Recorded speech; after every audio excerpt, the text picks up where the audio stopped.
Welcome to our mini behind the scenes podcast series dedicated to our new project, The Field, an audio mystery set in the town of Llanantwn. In this series, we are joined by Hefin Robinson, a writer who we collaborated with on the project, and discuss the story behind making the series. The Field is very much an experiment in storytelling, looking at ways in which we can create new story structures that allow us to dwell within stories and feel them rather than intellectualize them. Over the next few podcast episodes, we will be discussing story, structure, creative process, and the challenges that come with it. We hope you enjoy.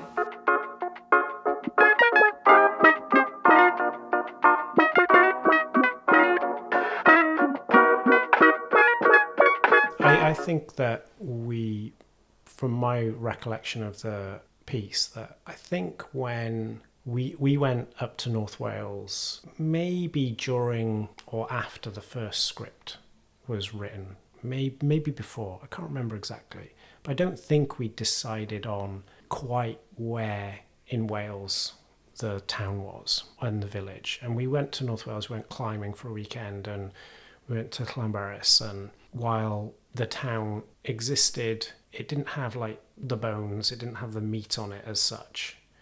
And I think when we decided as a group to kind of maybe think of, well, let's base it on a fictional version of Llanberis, for me that felt like a real breakthrough in terms of how we could use the natural environment of that space to create definitive threads, that made sense within that location. It felt like it took a lot of decision making away from us because it made it for us.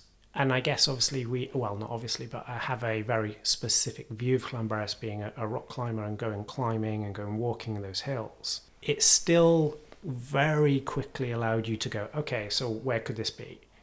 Okay, so they could be there. These could be there.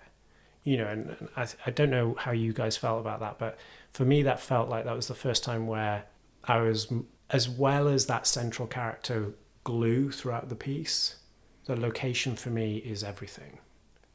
In many ways, it's the big bit of glue, if you like. Yeah.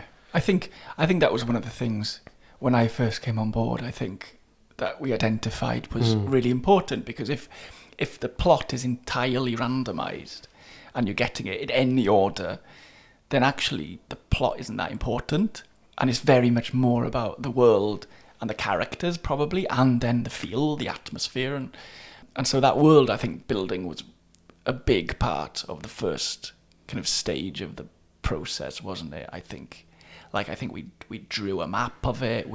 I went away and created like a Wikipedia entry for the village, and I think that helped so much, because from there our characters emerged, because obviously, as you say, suddenly we had rock climbers, which felt like a really dynamic, interesting type of thing to have in an audio drama. We had the village hall, of course, as a kind of anchor location for, I guess, a gathering, and that's sort of the place that people gather within, without giving too much away, when something happens within the town. That's where everybody goes to and convenes to understand what has happened around them.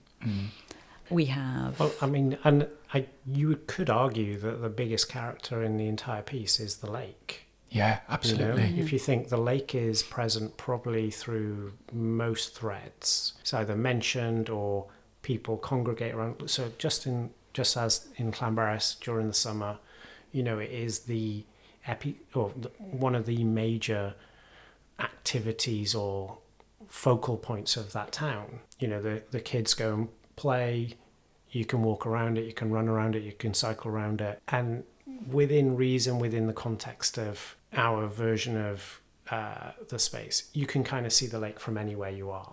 It was that central point, wasn't it, that we always were trying to refer to in terms of a character referencing their relative position to it, almost, if that makes sense. Yeah, it's that thing of water, isn't it? Water is always like that life force of a town or a village, whether it's a river or the sea or a lake. And I think, as you say, Llanantwn, which is the village in our version, is built around that, on one side of that lake, and then it's surrounded by mountains. So it's that between a lake and a mountain type thing. So again, it's like I was talking about earlier in terms of the landscape absolutely dominates that town, doesn't it? Because it's beautiful, it's stunning when you visit it, but it affects the weather, it affects transport and travel and all of that stuff. Yeah, I remember we were in Llanberis in the shop, and there was a woman just in front of me in the queue, and I think the weather had suddenly just started turning, because it is a little bit like that sometimes in Llanberis. One minute it's, you know, bright sun, and the next there's a storm brewing, and she said, yeah, we are just beholden to the mountain. And this idea of the landscape itself being this sort of character almost within it that has so much power over everything, you know. I guess it's quite mythical as well, and I suppose, as you were saying, there's a kind of a myth or sense of kind of that story that kind of emerges from the land itself, which I think we talked a lot about within this, and how that kind of myth could play a part within the consciousness of some of the characters within the piece, and then maybe how we could invite people to also themselves create their own myth around the audio piece as well. Thank you for joining us on this episode of Crafted Reality with me, Alison John, and my partner in crime, Julian Sykes. Remember to like and subscribe and share with anyone you think might be interested. And if you really like the podcast, remember we have a brand new Patreon page. The link is in the show notes. We appreciate all of your support. Thanks for joining us again, and we will catch you next time.